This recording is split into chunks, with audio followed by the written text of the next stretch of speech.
The Soviet Union was not destined to collapse. Mikhail Gorbachev tried to reform the Union, where on the 17th of March 1991 there was a referendum on the future of the Soviet Union, asking the people if they considered it necessary to preserve the USSR, where 77.85% of the people voted in favor, while 22.15% voted against it. As such, the new Union Treaty was drafted, which would make the Soviet Union a loose confederation of these republics, sharing a common president, currency and defense. Basically, it's like an European Union merged with NATO, but these republics would be mostly independent, just like how the EU countries are today. China under Deng Xiaoping managed to successfully reform and implement similar policies to what Gorbachev wanted to do, except Glasnost of course. So what if the Soviet Union reformed like China? What prevented them from doing so?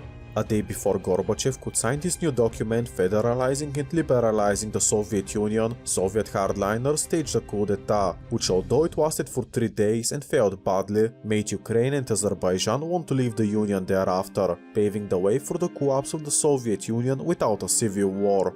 As a curious fact, the new Union Treaty was not scrapped entirely, as many of its points were used in the creation of the Commonwealth of Independent States, which is like a Russian-led European Union, while a Russian-led NATO called the CSTO was also created. If the new Union Treaty was signed, then the Soviet Union would lose a few republics and likely create a few more out of the Russian Federation, and it would look similar to the CSTO and CIS today, but with more cooperation between the member states. Plus, this likely avoids or greatly minimizes the suffering in Eastern Europe during the transition from state-planned economy to a free market. So what if Mikhail Gorbachev managed to save the Soviet Union and potentially ruled it until his death in 2022? Let me show you what I came up with. Now, I mentioned earlier that this collapse of the Soviet Union could have been prevented, but this likely doesn't mean that the Cold War would continue or that the Soviet Union would remain a global power. Their economy and armed forces would definitely take a hit, but they are still going to be mostly united in this alternate history. Now I will be covering the broad Soviet economy, but do keep in mind this was vastly different under each leadership. From 1928 onwards until their collapse, it became quite similar in many departments, so I'm going to focus on that, but there were specifics that I would not mention under each of the heads of state. If you are aware of all of the problems in the Soviet Union leading up to their collapse, feel free to skip this section and go directly to the alternate history part. First up, I want to cover some of the many flaws of the Soviet Union and how Gorbachev could have fixed these, so we can achieve the narrative of the video. In the period of the 1930s to the 1960s, the Soviet Union successfully implemented catch-up policies of development, leading to them closing the poverty gap between the East and West that had existed in Europe since the 16th century. The Soviet Union went from a very poor peasant state, which was the Great War, that had also suffered a civil war, to the one that would defeat the strongest country in Europe during the Second World War, then launch the first satellites in space and having the largest arsenal of nuclear weapons. Initially, the Soviet Union was actually doing great. Historically, they were barely hit by the Great Depression, and while Western Europe was suffering, the Soviets had the fastest growing economy in the world. So what went wrong after the 1960s? To put it simply, the era of stagnation is a term coined by Mikhail Gorbachev, describing the Soviet economy during the rule of Leonid Brezhnev, Yuri Andropov and Konstantin Chernenko. More on these people I would mention later. What caused this era of stagnation is actually debatable, as there is no single cause, and this could be the most controversial part of the video, with a start year not being properly credited. Some push it back to the mid-1960s, others say it started in mid-1970s, so let me simplify this a lot. In the mid-1970s, the Soviet Union supported Afghanistan's communists, leading to the Soviets to fully invade the country and back the communist government there. Some say that the era of stagnation was triggered by the Nixon shock, where Nixon abandoned the gold standard and reshaped how international trade was done. Some say it was the Afghan War, in which the Soviets were involved for 9 years in total and still lost, where it was a resource drain of money, manpower, everything. Others would point out that the crisis happened due to the failure of the central plant economy, to which I personally agree as the main cause. Do note in the 1970s that oil prices had been at an all-time high in this time period, so the Soviet Union increased oil and gas exports, which served as a shield from all of the issues I mentioned above. But when these oil wells started to dry up and the prices went down, the real problems of the Soviet Union started to show. The Soviet economic system, if I had to describe it with two words, would be corrupt and inefficient, which directly led to their downfall. Ideologically, the Soviet Union presented itself as the country of the workers, so for everyone to have a job it was a pride of the nation. In fact, employment was legally guaranteed in the Soviet economy. For all of their history except the co-ops, unemployment rate was very close to zero. Everyone was forced to have a job, whether they liked it or not. Unemployment was also kind of illegal in the Warsaw Pact. I cannot speak from experience as I'm too young, but in communist Bulgaria, the police would sometimes check your documents, and if you're currently unemployed, they would force you to work somewhere. You just couldn't be unemployed in the Soviet Union and their satellite states, simple as that. One problem is that when the Soviet economy was not booming, everybody still had to be employed, which created some useless jobs. For example, counting building nails, which the enterprise managers didn't care too much about, and often it didn't even matter, but all was done so everybody could have a job, even if it was very underproductive and useless. The Soviets basically funded companies that were not productive enough or were not profitable, but kept doing so for decades so the people would have a stable job. You can imagine how many factories were subsidized in remote villages by the Soviets, just so these factories don't declare bankruptcy and the workers there become unemployed. The USSR also set quotas for how much could be produced by the state-owned companies, and at which price they should be sold at. This was facilitated by the State Planning Committee, which I would be referring to as Gosplan, so practically from this building in Moscow, it was determined how much a remote village in Siberia should produce and at what price the goods should be sold at. The Soviets used a very simple yet flawed system, which is that a target is set on how much a company should produce. If they went above that, the enterprise managers would get a bonus. If it was under, he is likely scrutinized, sometimes even fired, and the target is lowered for the next year. While this system would sound good on paper, it did not work out in reality. The enterprise managers were either going above and beyond or crashing their outputs on purpose. The reason for this is that the managers were concerned about the next year, where the Soviet government would demand that they would produce even more than the year before, which made the managers on purpose not to realize their full potential and slowly and surely increase their productivity. They didn't want to crush it in one year and get a bonus, then for the target the next year to be set to such a high unachievable level, so most of the Soviet factories were operating below their potential. If the managers saw that they couldn't produce as much as the needed target, on purpose they would produce less than their potential, as little as they could get away with, hoping that the targets on them would be lowered for the next year, making it easier for them to get a bonus thereafter. Basically, due to personal greed, this system didn't work. This created a new problem, where new technology often reduced the value of humans, but increased the value of a human using it. Since technologies almost always replace people, adopting such technologies would replace people's jobs in the Soviet Union, which, let me remind you, were legally guaranteed. As such, to keep everybody employed in the Soviet economic system, these new technologies weren't adopted on purpose due to a lack of incentive. The Soviets also didn't have a complete information of everything that was going on. We're talking about the largest country in the world, with a very high population. So centrally planning everything, all the prices, what each factory should produce and how much of it, would grow to be very difficult for the Soviet Union to manage to do as their population continues to grow. When I say that nobody really knew what was going on, I really mean it. According to the memoirs of Gorbachev, when Yuri Andropov was leading the Soviet Union in November 1982, Gorbachev and Gosplan chairman Nikolai Ryzhkov asked him to see the real budget and economic state, to which he replied, "You're asking too much. The budget is off limits to you." To put it simply, even one of the next Soviet heads of state and head of Gosplan, the building that was centrally planning everything, both didn't have access to the real information, not to speak of any other party officials or even the general public. To put it simply, about one person knew what was really going on in the Soviet Union.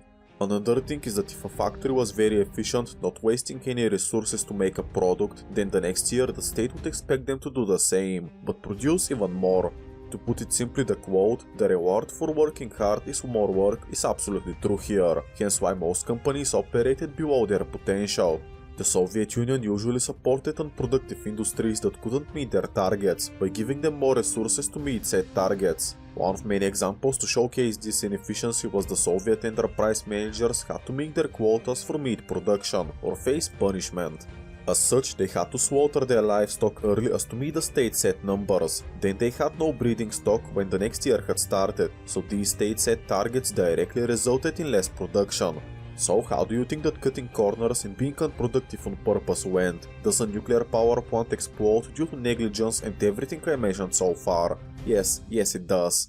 This level of incompetence encompassed the whole Soviet Union and the Eastern Bloc. Prices of all goods were fixed and kept low, breaking the link from output and prices. This meant that the need for a good at a certain price was greater than the actual production of set items, leading to products to constantly be out of stock, like waiting 18 years to get a car.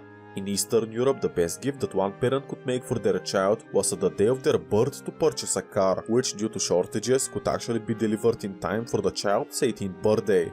The prices were artificially kept stupidly low for almost everything, as the Soviets wanted everybody to have a car, a job, a house and so on. But it became unrealistic for this model to continue, yet the Soviets refused to raise prices as to fix the issue. I think that Ronald Reagan put it best with this joke that he had made. Check it out. And that was in charge said to him, okay, come back in 10 years and get your car. And he said, morning or afternoon?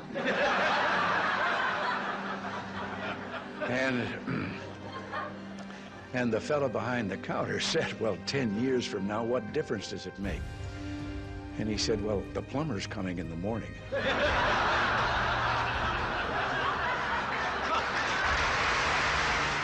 To summarize this section, due to the state's involvement, factories produced less and the workers were often underpaid. When it came time to purchase anything, it was often out of stock or had literal decades of wait time, so as you can imagine, this paved the way for the black markets, called the Soviet second economy. In order for a Soviet citizen to make money on the black markets, they actually had to make something that people would voluntarily buy, mimicking the capitalist society.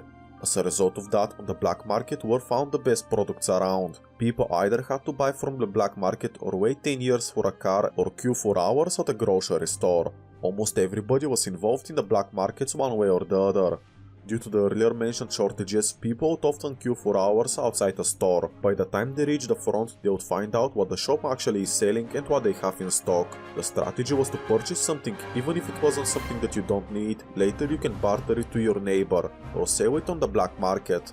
Also, it is very interesting how people in the Soviet Union and their satellites used to steal money from their employers, where the saying developed, who is not stealing is stealing from his family.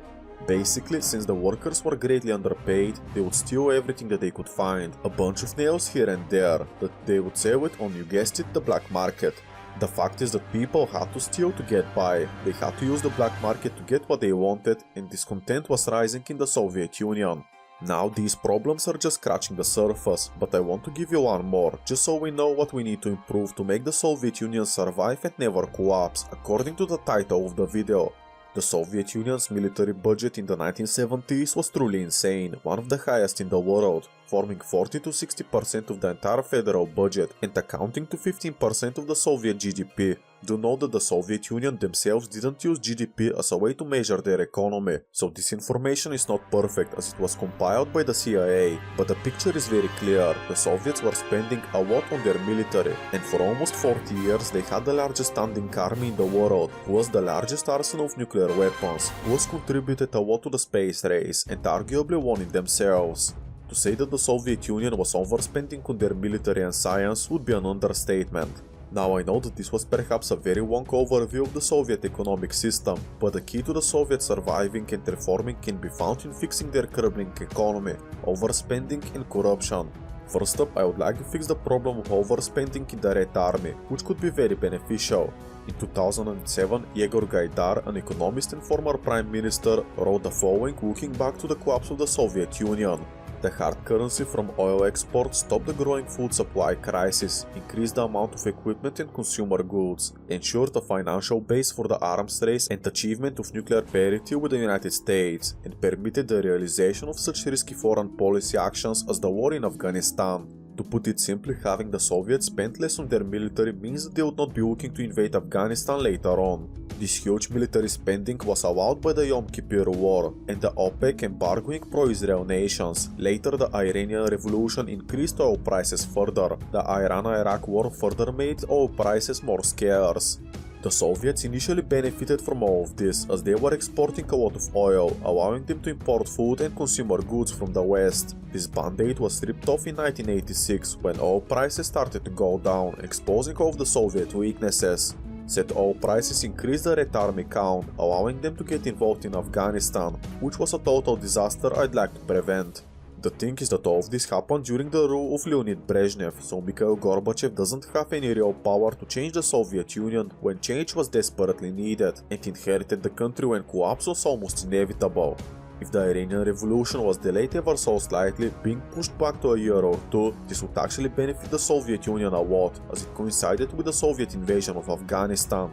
My point is that if Iran does their revolution about a year later than historically, as perhaps the country sees a bit more Western investments, then Iraq would also invade them a year later. Due to timing, oil prices wouldn't surge during the Soviet invasion of Afghanistan. Now don't get me wrong, the Soviets are still getting involved in Afghanistan and sending in ground troops, as to try and save the communist government there. This is absolutely inevitable. The difference in this alternate history is that it would happen a bit later and closer to the leadership of Mikhail Gorbachev. Historically, after Leonid Brezhnev's death, Yuri Andropov briefly led the Soviet Union for 15 months. He wanted to reform the system and crack down on mass corruption and the black markets, where Gorbachev was promoted as his ally. What ended up happening is that these ideas, although they were very good on paper, actually backfired, as the Soviet economy at this point was mostly kept afloat by the black markets and huge oil prices. Still, during his brief rule, the Soviet economy did rise by 4%, and he finally told the general public about the economic stagnation and obstacles to scientific progress. He was starting to liberalize the country ever so slightly and acknowledged that reform was needed. Yuri Andropov was an interesting leader, and I want to speak a bit more about him, as in July 1954 he was the Soviet ambassador to Hungary, where he oversaw the Hungarian Revolution of 1956, where he played a key role, convincing Nikita Khrushchev that military intervention was necessary. Yuri Andropov became known as the Butcher of Budapest due to the extreme brutality, but for this scenario something else is important that I want to mention. Yuri Andropov was absolutely terrified by the speed to which an apparently all-powerful communist one-party state had begun to topple in Hungary. Later in his life, he became convinced as in Budapest in 1956 that only armed forces could ensure the survival of the communist countries. During his 15 months in office, Andropov dismissed 18 ministers and 37 first secretaries of obcoms, Krajkoms and central committees of communist parties of the Soviet Union, and criminal cases against high-level party members and state officials were also started.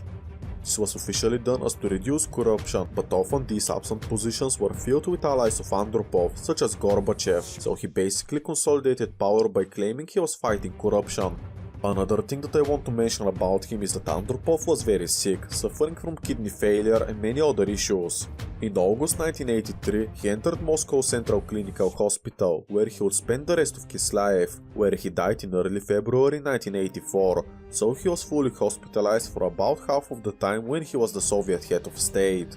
When he died, Konstantin Chernenko succeeded him, but the party elite didn't fully support him, seeing him as a transitional leader that would rule for a bit before passing away from his many illnesses. As such, the Soviet Union at this point was ruled like an unofficial triumvirate, alongside Defense Minister Dmitry Ustinov and Foreign Minister Andrei Gromyko for most of his tenure. Konstantin Chernenko became the shortest ruling leader of the Soviet Union, succumbing to his illnesses 13 months after taking office. Now I want to change all of this in this alternate history, where Yuri Andropov is directly succeeded by Mikhail Gorbachev, which would make Gorbachev rule the Soviet Union 13 months earlier.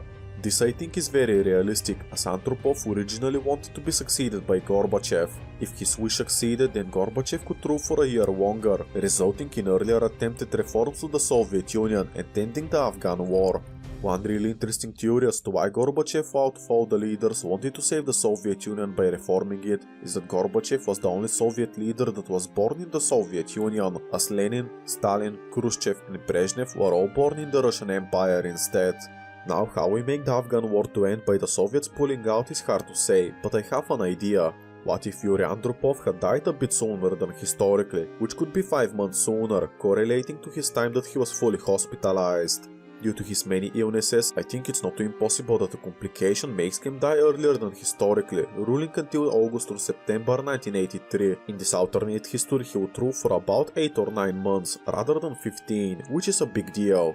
Konstantin Chernenko succeeding Yuri Andropov like historically I think wouldn't happen in this alternate history. This is because Chernenko started smoking cigarettes at the age of 9 years old, and he was always known to be a heavy smoker as an adult. Lee Slavik dude started smoking at the age of 9. Jokes aside, even before Chernenko became the Soviet head of state, he was absent from his duties for 3 months due to bronchitis, pleurisy and pneumonia. Even when he was the leader of the Soviet Union, he frequently missed meetings due to health issues, which is why earlier I mentioned that most party officials didn't support him fully, and there was an official triumvirate. Since Yuri Andropov would die so early after taking charge in this alternate history, the communists wouldn't want to put Konstantin Chernenko in charge, fearing that his health problems would only slow down the Soviet Union. As Andropov originally wanted to be succeeded by Gorbachev, this could happen in this alternate history in August or September of 1983, rather than March 1985, which basically means that Mikhail Gorbachev has a little over a year and a half extra of trying to save the Soviet Union, compared to our history, which could go in his favor. Immediately we're going to see some massive changes right after Gorbachev takes charge. Historically, Chernenko in 1983 prevented a visit to West Germany by the East German leader Erich Honecker. As Gorbachev would replace Chernenko in late 1983, he is likely to allow this meeting to happen, thus finally an East German head of state would visit the West German capital of Bonn. These talks historically were not intended to be about unification, as the Soviets would never allow for this to happen, but they were about economy, where Erich Honecker hoped to secure West German technology and investments, but also about some economic cooperation.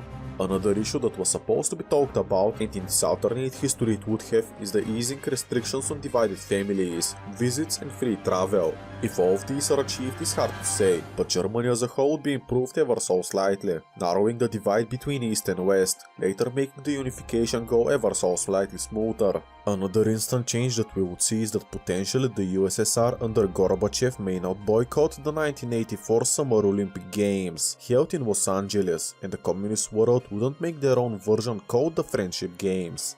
All of this happened due to the Soviet invasion of Afghanistan, which with Gorbachev in charge in this alternate history could be stopped earlier.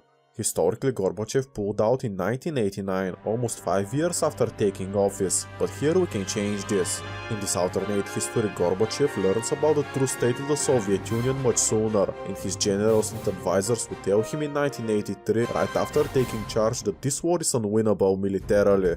This was a fact that was presented to the two heads of state before him, but they chose to ignore this information. As Gorbachev was very aware of how much the war was costing and the unsustainable size of the Red Army, he could strike a deal with the West, where he would leave Afghanistan and it is reinstated as a free and neutral state, rather than a hostile country on their border. Originally this was what the Soviets wanted and almost got in 1979, but due to mistrust by Brezhnev, the Soviets invaded. Let us say that the war in Afghanistan starts in 1982 due to the Iranian Revolution and the Iraq invasion of Iran happening a bit later than historically. At this point the Soviet Union would have performed even worse in Afghanistan, without the oil prices fueling their army, literally, so I believe it would result in a sooner Soviet defeat, ending the Afghan war somewhere between 1984 with a compromise solution, but a safe border for the Soviets. Although the Soviet Union would be defeated in Afghanistan as well, I believe it would be for the better, as China and the West were very hostile to the Soviets due to their invasion, so losing it and improving relations with the world is many times more valuable than just conquering Afghanistan. Now, at this point I have not said the two most important words when it comes to Gorbachev, and these are Glasnost and Perestroika, two terms I know that you guys are waiting for me to mention. Glasnost meant openness, allowing the people to criticize the government and suggest changes. Officially it was introduced in 1986, and by 1988 it allowed full criticism of the government, something that was never done under Stalin, Brezhnev or even the communist system itself. The problem is that this backfired, as the people of the Soviet Union were allowed free speech at the worst possible time, when the Union was actively disintegrating. For this alternate history, I would like Gorbachev to delay Glasnost at first, perhaps it is allowed in the Soviet inner circle of leaders, because as I mentioned earlier, nobody knew what was truly going on. The people would still be left in the dark, but the Communist Party of the Soviet Union would now engage in talks with each other regarding how to fix the situation, as before that many elites didn't even know about some of the problems and to extent to which the country was failing. Gorbachev would however introduce perestroika as soon as possible, which means restructuring of the state. Historically, it was implemented about the same time as Glasnost, which is after the 27th CPSUA Congress, and changes started in 1987, but by that time it was a little too late. In this alternate history, it can happen 3 years sooner, so in 1984 instead. Perestroika promised to fix all of the issues I talked about in the first section of the video regarding the flawed economic system. Enterprise autonomy was given, allowing the factories to choose how much they want to produce, instead of following the strict central plans, which as I mentioned earlier were very problematic. Historically, in 1988, some form of private business was allowed, with the cooperatives law, which could happen here in 1985 instead, as basically everything happens 3 years sooner due to Gorbachev taking charge sooner.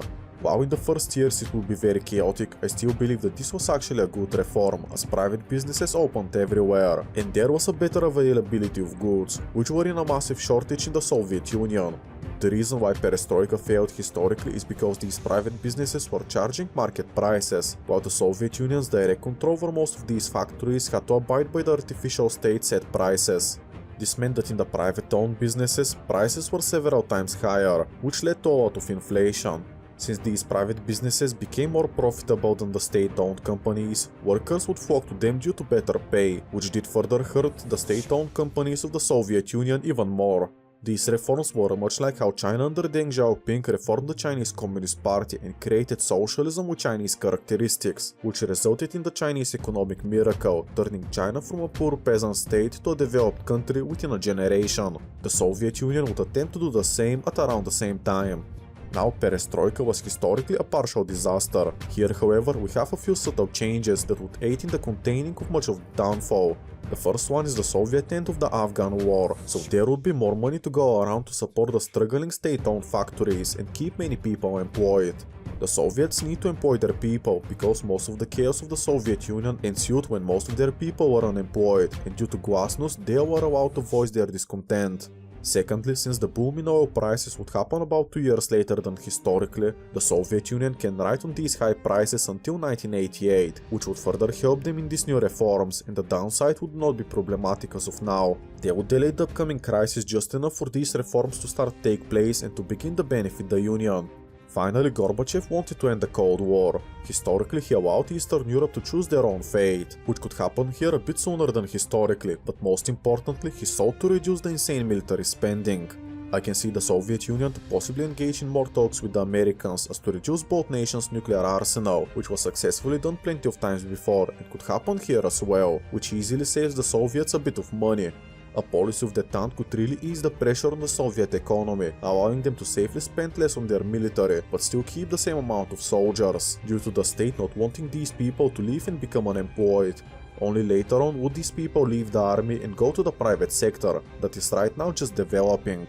Now in this alternate history the Chernobyl disaster would still happen, but it doesn't get covered up like historically, allowing the Soviet Union to handle the response better. Gorbachev would use this to his advantage, stating that bureaucratic reforms are also needed and the people would be in favor, wanting to prevent another such disaster. Now I want to touch upon Eastern Europe, as Gorbachev historically let them go in 1989. This I think would still happen, maybe in 1988 instead, but here is the key difference. With the Soviet Union not collapsing, the former Warsaw Pact countries would gradually shift to democracy and a free market economy, while historically it was very sudden, which for many of these countries was the lowest point in their recent history. The poverty was just unbearable.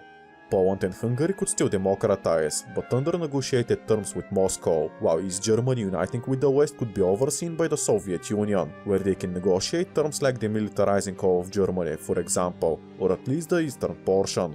This is a big deal, as the German unification is less of a disaster and more so a gradual process, furthered with Hohner's visit to West Germany. These states are not going to rush to join NATO due to the Soviet pressure, as the country still exists. Since they are a powerful nation, at least on paper, the Soviets would still have a lot of soft power over these nations. As I said, they would be let go and allowed to democratize, but with Soviet approval and under Soviet conditions, which likely means not joining NATO, at least not so soon. What this also means is that these nations are still tied to the Soviet Union economically, which would benefit both sides in the transition period and reduce the chaos in Eastern Europe.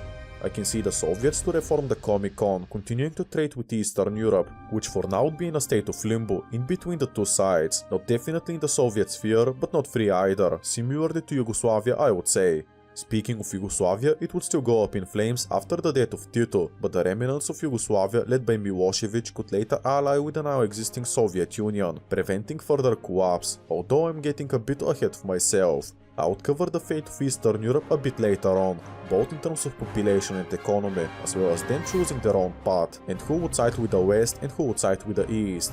For now, in 1988, it is a lot more calm and contained, with gradual democratization efforts throughout Eastern Europe. At this point, the Soviet Union would introduce Glasnost to the general public. While things in the Union are still not great, it would be only 3 years into the reforms of Gorbachev. People would voice their concerns and the government would start working on these issues. At this point, instead of holding to power over the collapsing Soviet Union, Gorbachev would do his reforms of the new Union Treaty, which would transform the USSR into a federation of independent republics. At this point, the old guard, which is the communist hardliners, would get involved. They would like to prevent the collapse of the Soviet Union and would disapprove of the reforms of Gorbachev. Due to Glasnost, they can voice their dissatisfaction internally, but this is unlikely to change much, so they are still going to start plotting on how to save the Soviet Union. Historically, this culminated in the August coup attempt of 1991, one day before the signing of the new Union Treaty, where Ukraine and Azerbaijan decided that they have had enough and moved towards independence. For this alternate history, we need to prevent this coup from ever happening, as its failure exposed the weakness of the Soviet authority. How to achieve this is difficult to say, but sure, Gorbachev and his allies are going to restrict the KGB and could find out about the plot, arrest their leaders and move on.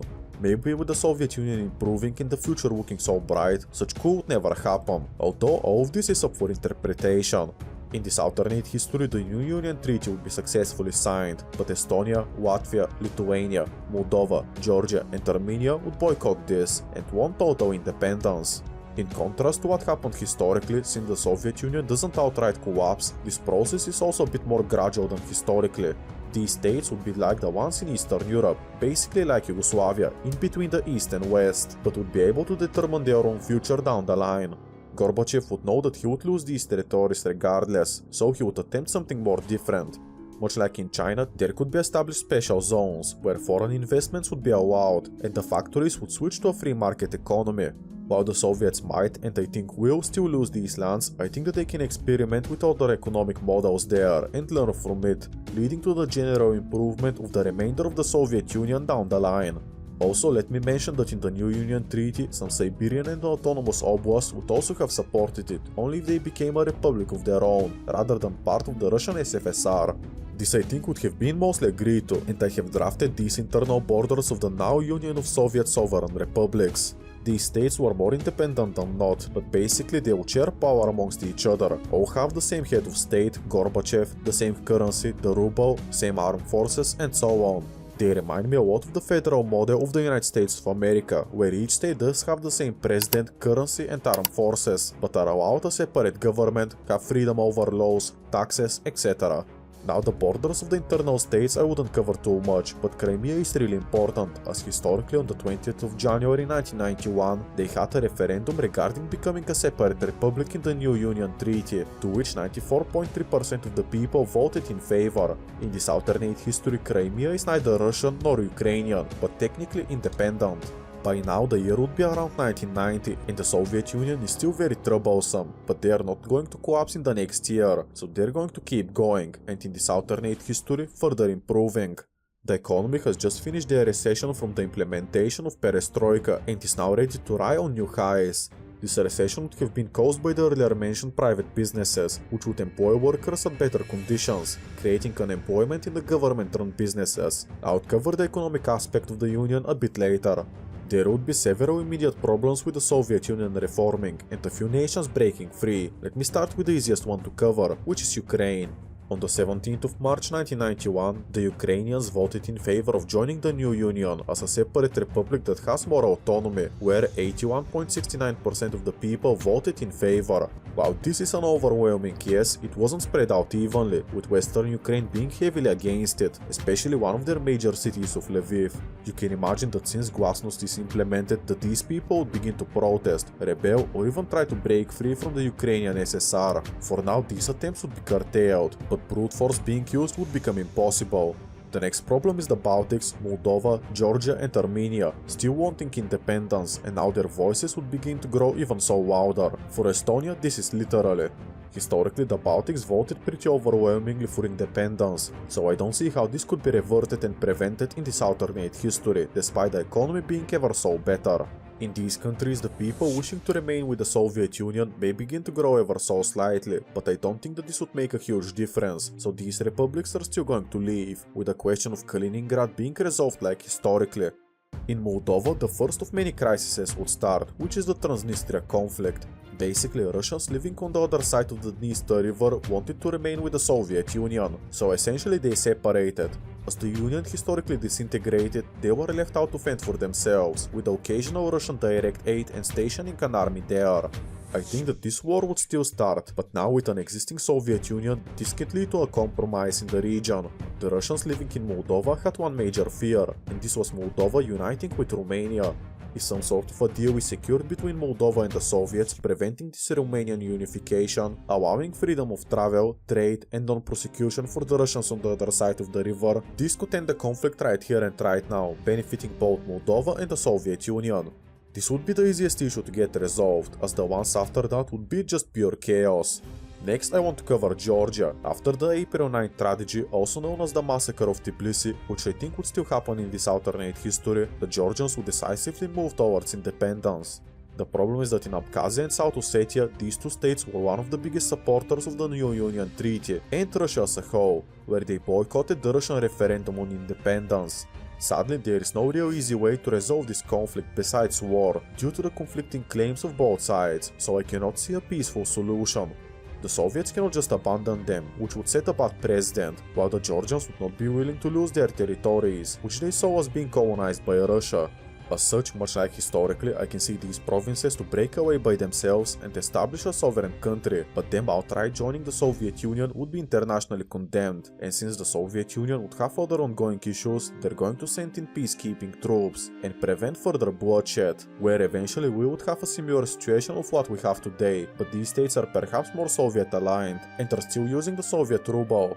Now the most difficult conflict to cover would be Armenia and Nagorno-Karabakh. Basically, this region was part of Azerbaijan, but at the time was majority Armenian, where via a referendum an independent state was technically established. The Soviet Union would have Azerbaijan on their side, technically Nagorno-Karabakh would be part of them. But here would be a problem, either they have to antagonize the international community by going against the will of the people and annexing it regardless, or they have to antagonize Azerbaijan and leave them be. This is actually a very difficult call to make, as in addition with Armenia leaving the Union, the Nakhchivan Autonomous Republic, which is this Azerbaijani exclave, would be disconnected from the rest of the Soviet Union, so the Caucasus would basically become a complete mess. Now, how do we resolve this issue? Well, honestly, I have no idea. I think that the most likely outcome is that since Azerbaijan is technically an independent country, they can still invade Armenia on their own over this territory, which did happen historically, while the Soviet Union would support them diplomatically. I think that Azerbaijan winning in these conditions is quite possible, which would alienate Armenia and push them west, same for Georgia, but they are not going to join NATO right away, as they don't want to alienate the Soviet Union and potentially cause a war in the region. For the sake of simplicity, Azerbaijan would get most of the territory and the conflict would freeze there, ending with a Soviet victory, likely nearly causing a world war. At this point, Chechnya still demands independence like historically, but in this alternate history, Moscow would offer it broad autonomy inside the Federation, so the First and Second Chechen War would never happen, at least stabilizing the region briefly.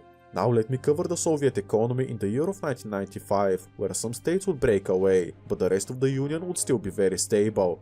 As I mentioned in the previous section regarding to how the Soviet economic system worked, it would get reformed over time.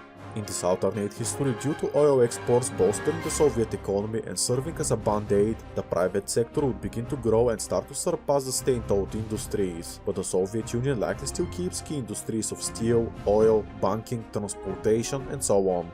This effectively means that price controls and quotas produced would mostly be abolished, as a large portion of the Soviet economy would become privately owned in the following years, which would be overseen by the Soviet Union, and this is actually a big deal. The TLDR is that the Soviet Union doesn't change their ideology too much, but they allow private businesses to operate, which prices and products they cannot regulate, so they eventually would dominate the economy and make the Soviet Union look a lot more like China today. The Soviets still do price controls in the key industries that they would have, like food, medicine, energy, resources and so on, which is going to be a bit inefficient, but now the Gazprom has more of their resources, they can focus on these key industries, rather than them plus everything else. We have not fundamentally changed the Soviet Union's ideology, they still run their economy more or less the same, but since the private sector is now becoming a larger part of their economy, they would operate differently and pay taxes. While the economy would still be very poor compared to their Western counterparts, especially with Western imports into the Soviet Union crashing some key industries, the Soviet Union has actually survived and now would begin to adapt and grow in this new environment, as the worst has just passed and the best is yet to come. So even though right now wouldn't be the best, it is starting to improve gradually and all the citizens would see the bright future ahead. For example, I want to tell you what happened to Russia historically, where they introduced shock therapy under Boris Yeltsin, which was an absolute disaster. Russia in 1992 had an inflation rate of about 2,500%, which meant that prices were changing multiple times per day. In my home country of Bulgaria in 1997, for example, my girlfriend's father told me that he had to sign 3 separate documents increasing his salary as to match the inflation, all in the same day. In the former communist countries, being paid on a monthly basis became impossible. Even by a daily basis it became too difficult, as prices of one item could have doubled from the morning to the evening. All savings of the common people were basically wiped out. People were literally running to the grocery stores as soon as they got paid, knowing very well that they would have to spend all of their money, or the next day it would all be worthless. This is why lines at grocery stores were so large in Eastern Europe. People had to spend their money as soon as possible. It didn't matter what they have to buy, as later on they can barter, which further made these stores run out of inventory, as the people wanted to just buy anything. Soviet veterans, doctors and teachers were the hardest hit, as their quality of life dropped the most, leading to a huge brain drain of the former Soviet Republic and them going into the West. The veterans were especially important, as many fought in the Afghan war and went back home to a state that was borderline anarchy and nobody could afford anything. Their sacrifices for the state meant nothing. As such, organized crime in Russia flourished, with the collapse of the Soviet authority, where underpaid police officers often turned a blind eye and accepted bribes just because they had to feed their families. These Soviet veterans from the Afghan war were heavily involved in this black market. Some that didn't want to be part of this organized crime world were forced to sell anything that they would have just so they can get by, which in the case of war veterans were their medals and equipment, for which they literally fought with their lives, sold on the black market just so they can eat for a few days. During the 1990s, Russia lost a huge number of World War II veterans due to the hardship of life. Imagine being a Soviet soldier, surviving the Germans in the Second World War, but losing your life due to this corruption, poverty and inefficiency. While all of this was ongoing, in the late 1990s, Russia had the most billionaires per capita than any country in the world, creating a hugely unequal state. With the Soviet Union not collapsing and Soviet authorities still not being challenged, all of this never happens here, as historically when Russia formed, state-owned industries were sold at a discount to private owners, which later became oligarchs. Here with the Soviet authority, this is greatly reduced, preventing the creation of such an oligarchy in Russia and clamping down on the black markets, so all of the problems of the Soviet Union will start to get fixed over time. The mass poverty just doesn't happen here, or to a smaller extent, same with the shadow economy, also known as the black market. In the Soviet Union, there would be democratization efforts initiated by Gorbachev, and this was done historically with the Russian 1990 election. Basically, the Communist Party of the Soviet Union would still have undisputed power, but the people could elect the leaders of their respective republics that was part of this party. On TV, there were historically debates between the politicians, which the Soviet citizens never thought was possible. Here it would start to take off, and the Soviet Union, if these reforms start to take off, could become slightly more democratic compared to China today. So, let me go back to Eastern Europe. The Soviet Union would still have a lot of soft power over their former puppet states. So a creation of socialist Eastern European economic community is possible, replacing the Comecon, to which most nations would join, except the Baltics. This would be like a proto-European Union, including free trade and potentially free travel, which the Soviets would do as to discourage European Union membership of these states, although they cannot prevent it. Basically, they want to offer an alternative where they have more control over their former puppet countries. Romania and Bulgaria could remain socialist or at least Soviet aligned. Historically, in their first democratic elections, the socialist parties were victorious, where only later democratic parties came out on top. Here, with the Soviet Union surviving and later thriving, Romania and Bulgaria could remain socialist willingly, but they are still very independent and not part of the Soviet sphere. With the breakup of Czechoslovakia in 1993, I can see the Slovaks to remain socialist as well, and this could extend to Hungary eventually. Even Moldova remaining or becoming socialist is a possibility, especially with Transnistria now being legally part of Moldova due to the Soviet compromise. So, if I were to guess, the Soviet influence in Europe by 1995 would look something like this. Poland, Czechia and the Baltics would not be allowed to join NATO due to the Soviet concerns, but would eventually join the European Union, much later than historically, which is a big win for the Soviet Union. Technically, as Russia and Eastern Europe in general are not so chaotic as historically in the 1990s, there is no need for these countries to rush joining both organizations, and they can develop on their own, still neutral but playing both sides, getting investments from everyone. Now, as I mentioned earlier with the Yugoslav War's conclusion, Milosevic would align with the Soviet bloc and keep their territories in Kosovo and Montenegro, so the West is not going to bomb Belgrade over Kosovo, and Serbia would continue to have a coastline. Macedonia may join the Soviet bloc as well, especially after their disputes with Greece after getting their independence, and historically Bulgaria was initially very friendly towards Macedonia, being the first country to recognize their independence. In this alternate history, I believe we can see closer Bulgarian-Macedonian relations due to the Greeks alienating the Macedonians from the Western faction. Another interesting event we could see happening is that China and the Soviet Union might eventually reconcile, having relations like Russia and China today. In fact, it was Gorbachev who fixed these relations in the first place, which is the reason why Russia and China are sort of allies in our history. I think that this could happen here as well, so we could expect a closer collaboration between them, and the Soviets would benefit from the Chinese economic miracle and their rapid industrialization. Another interesting idea is that liberal democratic India, which was historically leaning towards socialism but was part of the non-aligned movement like Yugoslavia, would have closer relations with the communists in Russia, but them and China reconciling would be difficult due to their history and overlapping claims. Still, India would prefer to work with the Soviet Union rather than the West. I think that this is for sure, as we are seeing it even today, as they are trading a lot with Russia. Now here is an interesting question: does North Korea follow in the footsteps of the Soviet Union and reforms, or do they remain like historically a Chinese client state? Well, I think that the Kim dynasty would not liberalize to the same extent as the Soviet Union, so they are likely going to become more or less the same like historically, but the Soviet Union could invest a bit into them, potentially making their situation slightly better overall and preventing a famine in the country, or perhaps the Soviets just leave North Korea be, which I think is the most likely option. This is because Gorbachev was tired of spending money to keep unpopular communist governments abroad, seeing it as one of the main reasons for the fall of the Soviet Union. As such, the Soviets are not going to be spending so much money on foreign nations, rather than focus internally, but they still have a lot of soft power over their former puppets and allies. Now, we may have created a tripolar world, but I believe that China and the Soviet Union would cooperate more than historically, so perhaps the Cold War doesn't actually end, and while the Soviet Union has lost influence in Eastern Europe, they have gained China as an ally. I cannot say which way this would go, I would leave it up for interpretation and answer the easier questions. One such thing would be the space race, which I see as continuing, so there would certainly be more space exploration than historically. One thing with the Soviet Union not collapsing is that in this alternate history is that the Russian cosmonaut Sergei Krikalev wouldn't be stranded in space.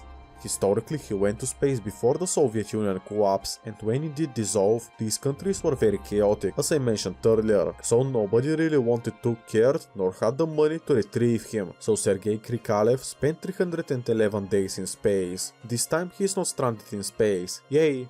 Now, as the Soviet Union would continue to improve and their economy begins to grow near the end of the 1990s, I think that the Soviets would eventually have the funds to achieve a moon landing, greatly boosting national pride and unity. So this could be one great benefit to the Soviet Union, with China eventually doing the same. Further, the Soviet Union was a powerhouse when it came to sports, so I can expect them to dominate in this alternate history, rather than for the separate republics to underperform. For example, in the 1992 Summer Olympics in Barcelona, the unified team of the Soviet republics played together, where historically they achieved first place. This time it would be just the Soviet Union that would win, greatly bolstering the morale of their citizens during these hard times. In the 1996 Olympics in Atlanta, by combining all of the medals of the separate former republics of the Soviet Union that are still part of the USSR in this alternate history, the Soviet Union would actually win, beating the Americans. In 2004 in Athens, the Soviets would still have won if we combine all of the medals, but the republics that still form it in this alternate history, which I think would still happen as these republics are technically independent like historically, but more tied to the Soviet Union, so combining them would result in a first place. In 2016, the Soviet Union would also win the Olympics in Rio, while the ones I didn't mention, the Soviets would have gotten second place. For the Winter Olympics, the Soviet Union in this alternate history would win in 1994 in Lillehammer, 1994 in Nagano, 2002 in Salt Lake City, 2014 in Sochi, where in the rest they would be in second with a few exceptions. Regarding football, in the World Cup, I don't think that they would make it more than quarterfinals, but they could win in a few European championships. For example, in 2004, 2008 or 2012, they could have a good shot to make it to the finals, so it is not unlikely that they managed to win at least just one, further bolstering the morale of the Soviet people, and all of the republics would overall perform better in sports than historically. While all of this is cool and all, I think that the 1998 Russian crisis would still happen, but there would be some key changes. In this alternate history, the USSR would control the central banks, so bank runs are mostly prevented, and this crisis is better handled than historically, so this would not be the straw that would break the camel's back. The Soviet Union still lives on, but 1998 would be a minor setback. At around this time, I can see Alexander Yakovlev to succeed Gorbachev, as he is credited as the godfather of Glasnost, but also he aided in the creation of Perestroika, which in this alternate history would work, due to better timing and better decisions. As the Soviets would democratize, Gorbachev would serve 2 terms and pass the torch to his protege and great supporter, which the people would democratically elect. Alexander Yakovlev is actually a really interesting personality, under which I think that the Soviet Union would begin to thrive. He served as a soldier in the Second World War, fighting against the Germans, but most interestingly, in the 1950s he studied in America due to an exchange program, which was very rare during that time. There, he had exposure to democracy, freedoms and so on, which greatly influenced his thinking later on, as he began convinced that the Soviet Union needed reforms as early as the 1950s. Historically, Alexander Yakovlev published an article criticizing Russian nationalism in the Soviet Union, so he was kind of exiled to Canada as an ambassador. In Canada, he developed a close relationship with the then Canadian Prime Minister Pierre Trudeau and other Western intellectuals, only reaffirming his ideology of reform. Today, he is criticized by Russian nationalists and communist hardliners for supporting Gorbachev in his reforms and being associated with the collapse of the USSR, but here it is not the case. In this alternate history, we would have a very pro-Western leader of the Soviet Union, so tensions would begin to cool down, but there is still a lot of competition. Regardless, the Soviet Union further continues to reform for the better under Alexander Yakovlev. As 2001 would come around, 2 major events would happen, 9/11 and the dot-com bubble. Technically, the dot-com bubble started in March of 2000, but hit an all-time low during 2001, which is why I'm going to put it here. Regarding the economic crisis, the Soviet economy would be mostly immune, due to their economic system and how historically they thrived during the Great Depression of 1929. I think that the same would happen here as well. As the Western countries would see their imports and exports crash, the Soviet Union would export more to these countries, further bolstering the Soviet economy and expanding their private and state-owned industries, so the Soviet Union would benefit from this crisis. The Soviet influence in Eastern Europe would also be reasserted, where these countries would likely ally with the Soviet Union willingly and benefit from this, rather than with the West, which is seeing some temporary issues right now, when Eastern Europe is about to make a vital choice regarding which side over to go to. The same story would also be repeated during 2008 and 2009, during yet another American financial crisis, which would hurt the Soviet Union a bit, considering how later on it resulted in the European financial crisis of 2010. Regardless, I still expect the Soviet Union to handle it a lot better than Russia itself historically, as here the Soviet Union would continue to grow their economy and edge closer to reaching Western levels of economic development. Regarding 9/11, I don't think that anything would change in the bigger picture. The Soviet Union would disapprove of these actions and support America diplomatically. The thing is that America would later on invade Iraq, which I think that the Soviets are going to condemn, and since Iraq had been formally allied with the Soviets, this could get ugly. What I can see happening in the end is that Iraq would become a lot more socialist leaning as a way to combat America, which could extend to the Middle East as a whole, like Syria for example, and all these countries would have good relations with the Soviet Union. The thing is that 9/11 perhaps never happens in this alternate history, but this is a tough call. It happened because of the Gulf War of 1991 and how the US was intervening in the Middle East, plus American support for Israel. All of this would still happen with the Soviet Union surviving, but there would be some small changes. Many people consider that with the Soviet Union never breaking up, that they would prevent the rise of Islamic extremism, which is important for this scenario. It all depends on what exactly the deal is between them and Afghanistan, and if the country is friendly towards the Soviet Union, at least on a diplomatic level. This is because the Taliban controls most of the country historically, and Al-Qaeda were granted safe haven. Now with the Soviet Union surviving, they can contain this Islamic extremism, but also the Afghan war was about 4 years in this alternate history, instead of 9 like historically, so the country is less devastated and could be ever so slightly more stable. This is why I believe that the odds of 9/11 happening would be decreased with the Soviet Union surviving, but it cannot be entirely prevented, so we cannot know, but the odds are definitely lower. In the year of 2020, COVID would start, and I would have to wonder how this alternate Soviet Union would react to this. As they would be still very authoritarian, they can handle it better, in addition to their Eastern European allies, but their economy is likely going to take a dip more than historically. This is because while the Western economies would switch to work from home type of deal, the Soviet Union would still have a lot of heavy industry, plus the internet is likely somewhat still restricted and censored, similar to China today, so it would be less developed, leading to the USSR to economically suffer a bit more during COVID, but this is debatable.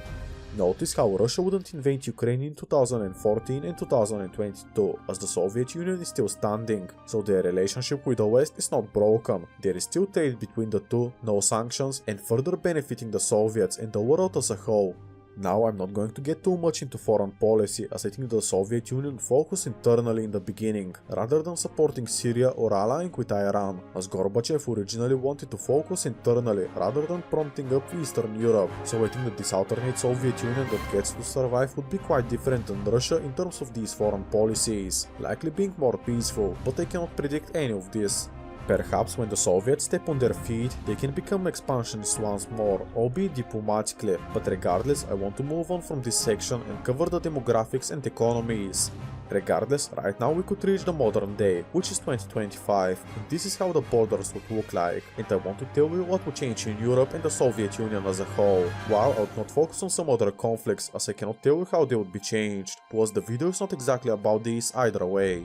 Now I want to cover Eastern Europe first. Poland would join the European Union a bit later, let us say in 2007, while not joining NATO initially, while the Baltics would join the European Union in around 2009, due to the Soviet Union delaying their accession and wanting to secure some more guarantees. I think that these 4 countries would be worse off than today, where I would be using GDP per capita as a metric, and yes, I know it's absolutely not perfect, but I would use it regardless.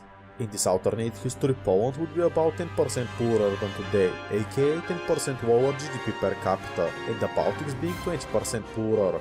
Now I want to tell you that I mostly made these numbers up by looking at how the economy grew during and after Soviet rule, so this is based on historical trends, but don't take it too seriously, as literally anything could have happened.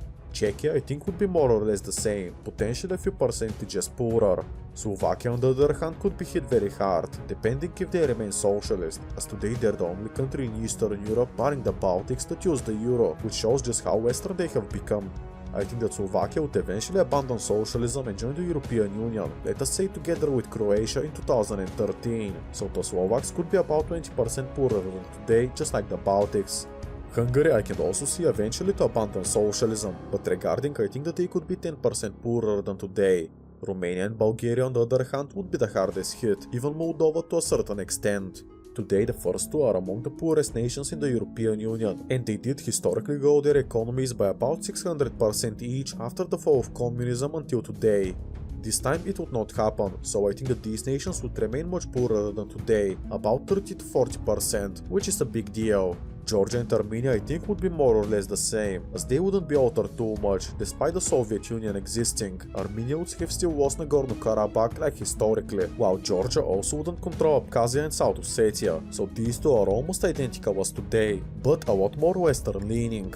Technically they can join the European Union and prosper there if they abandon these territorial claims, but I don't think that they will do that, so they're identical as historically.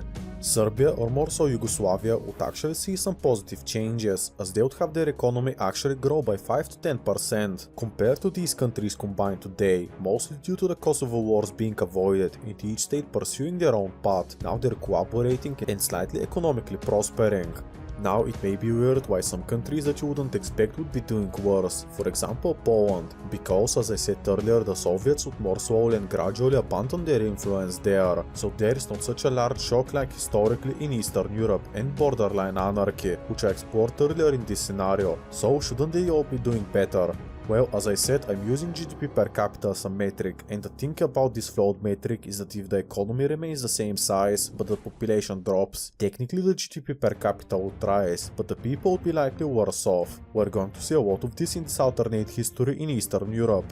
Starting with my home country of Bulgaria, they are not joining the European Union and the transition period is less chaotic, but they still remain socialist, so their population may be 8 million people in this alternate history instead of 6.5 million they are today, so this is why the GDP per capita would be lower. There is simply more people in these states, while the economy would be slightly worse off than today due to socialism. Overall, I would argue that Bulgaria is much worse off. Romania would be in a similar position, where they would have 26 million people instead of 19 million.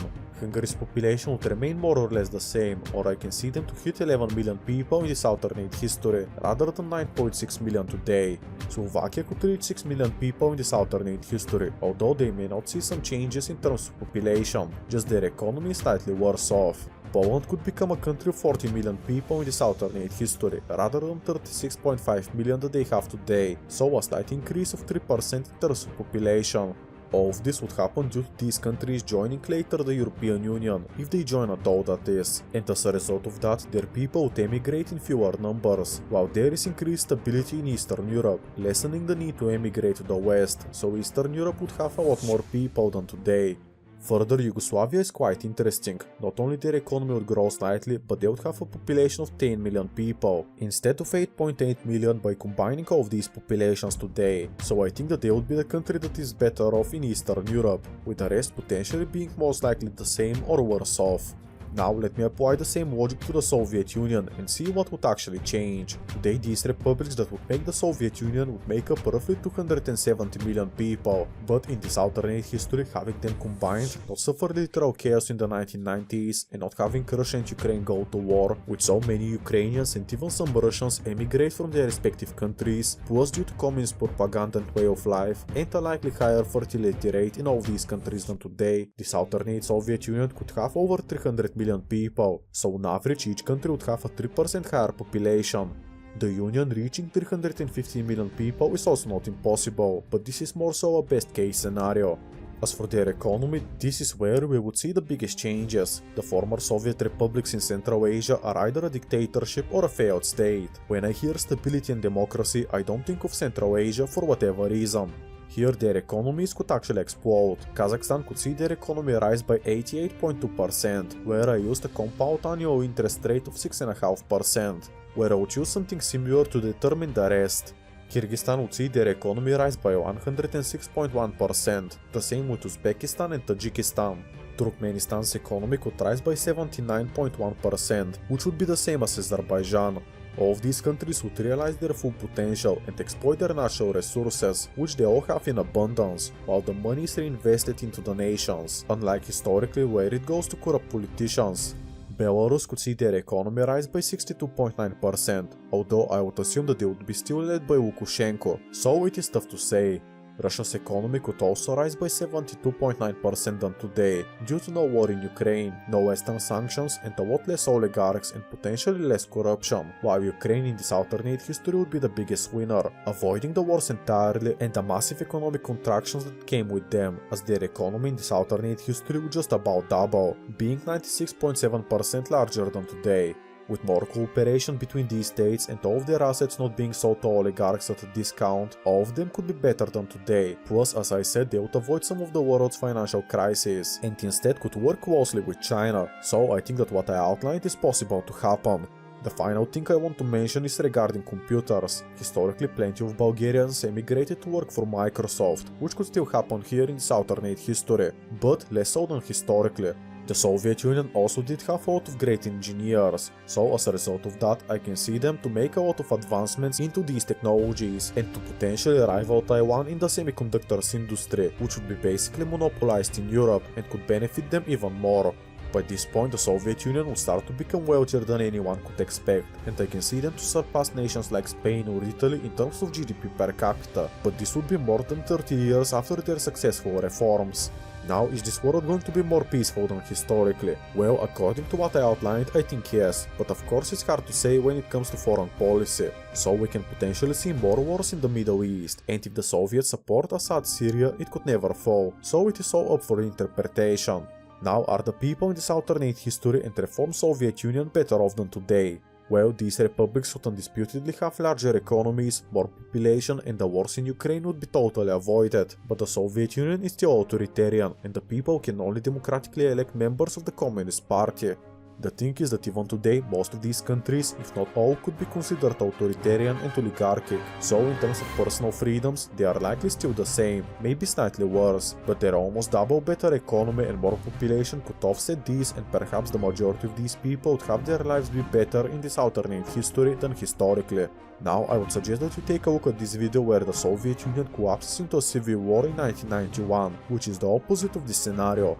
Thank you for watching and I hope to see you there. Goodbye.